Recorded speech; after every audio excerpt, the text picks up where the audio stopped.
All right. Well, welcome back, everybody. We are very lucky to be joined this evening by Matt Huber, who's an associate professor of geography and the environment at Syracuse. He's also the author of a couple of great pieces we're going to be sort of jumping into. The first one is in Jacobin Magazine. It's called Rich People Are Fueling Climate Catastrophe. And the second one, which people should definitely check out if they haven't had the chance yet, because it's a very rich read, is in Catalyst Magazine, is Still No Shortcuts for Climate Change. Thanks so much for hanging out with us today, Matt. So much for having me. Well, let's start with this first piece. You're sort of breaking down. A lot of people on the left are very, very quick to recognize that climate change is a class issue. Mm-hmm. But a way that it's framed a lot of times is that it's solely a consumption issue, right? Mm-hmm. Oh, rich people, they have 2 fridges. Rich people get nice ice cream shipped in from California. Rich people fly around a lot. And, those things aren't necessarily great for the environment. But you're making the point that as socialists, we should be thinking about this dynamic a little bit differently. Yeah, I think it's kind of like the least of our worries what the rich do at their homes and in their consumption lives. But there's kind of 2 major points I want to make. And the first is kind of like what I just said, we should really be worried about not what the rich do with their money, but how they make their money, how they generate their money. And, obviously there's a lot of rich people that might be independently wealthy and just sort of like laying around consuming. But, most people get rich through, working in some sort of industry mm-hmm. and some sort of sector where they're, exploiting workers, but also nature to generate tremendous profit. So the example I give in the piece is if we have a CEO of a aviation company, like an airline, and that person spends 10 to 12 hours a day kind of organizing this industry and expanding it to try to make profit by selling air travel as a commodity.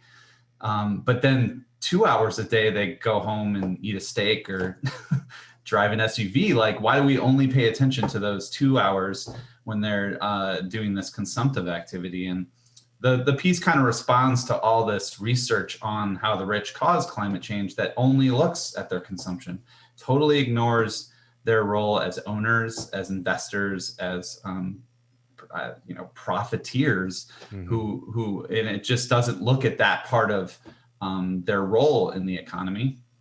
Now, the second point I like to make is that even a rich person's consumption or a working class person's consumption, it doesn't really matter. Both of them have connections to emissions and impacts, but both of them are also connected to a for-profit producer who provisions that consumption. So even a rich person who is eating driving an SUV, but an oil company sold them the oil that they put into that SUV, and the oil company is actually profiting off of that relationship.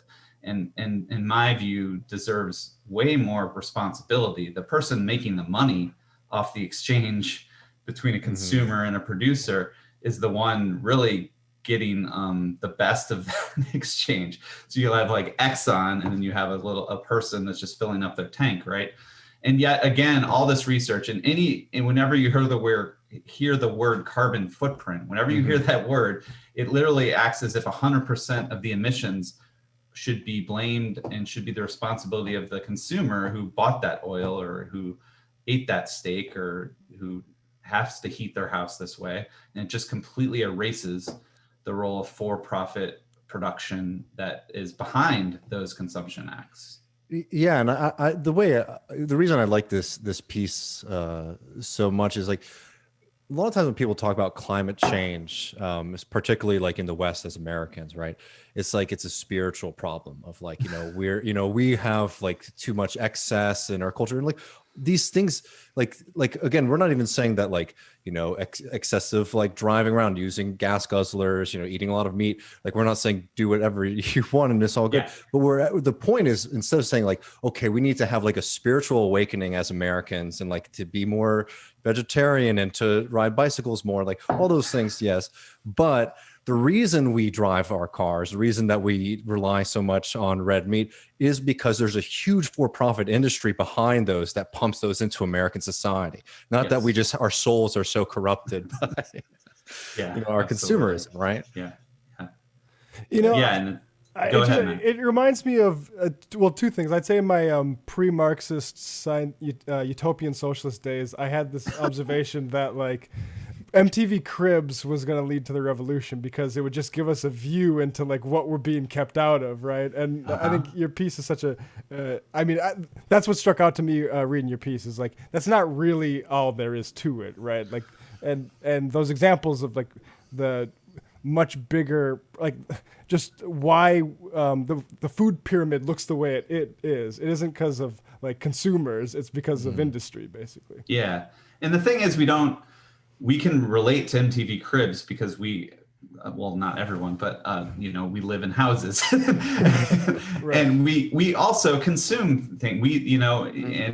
And I think one other point I make is a lot of the people that produce this research that blames the rich for their consumption are themselves kind of professional class, very climate aware, very anxious. A lot of them are academics and scientists who, some of them have a pretty decent middle class existence. And so they are very anxious about their own consumption, right? Their own complicity in the climate crisis. So they kind of can very easily sort of be like, but look at these rich people consuming way more than me. And I'm trying hard to do my part. And I'm trying.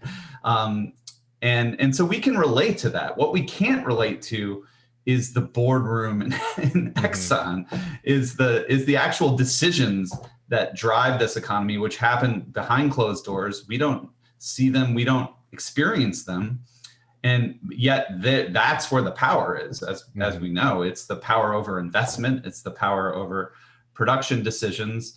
And it's not, and I don't even mean to make it sound like these capitalists are sort of all powerful, because they themselves are structured by the forces of competition and market volatility, and they are anxious themselves about trying, and to be honest, that being responsible as carbon citizens is like the last thing on their mind. They're just like trying to win the capitalist profit game.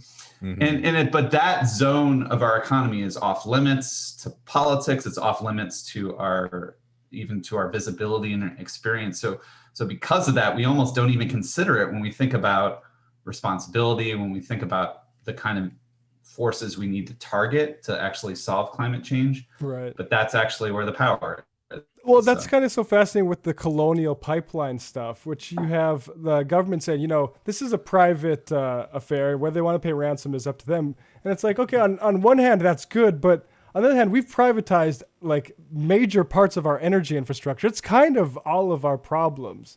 But we just don't consider it. It's like, right? I don't know. It's amazing.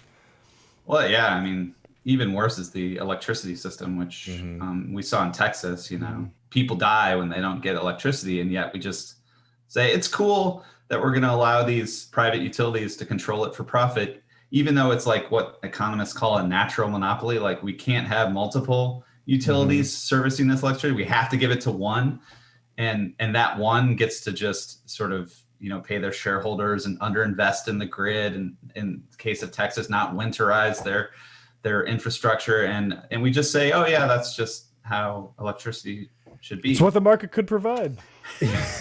Which is, I mean, this is like a really important problem, especially for like the environmental movement, and it's a good way to start to transition into your piece in Catalyst too. There's we're nowhere near where we need to be as a socialist movement in this country or anything like that. But there's a little bit more development of like a consciousness and like understanding about politics. And a lot of these like okay, we're going to think about climate change as solely my relationship as an individual and like my consumer choices. And also, I'm not going to think about the electrical grid as something that like we can really touch because that's off limits for democracy. Like these are frameworks that are really important that if we're going to deal with this crisis, we have to get over, because these old habits that have been sort of brought into like the American left, the American environmental movement from like years and years and years of like not having a strong socialist materialist analysis are really going to hamper us if we want to implement the changes that are necessary.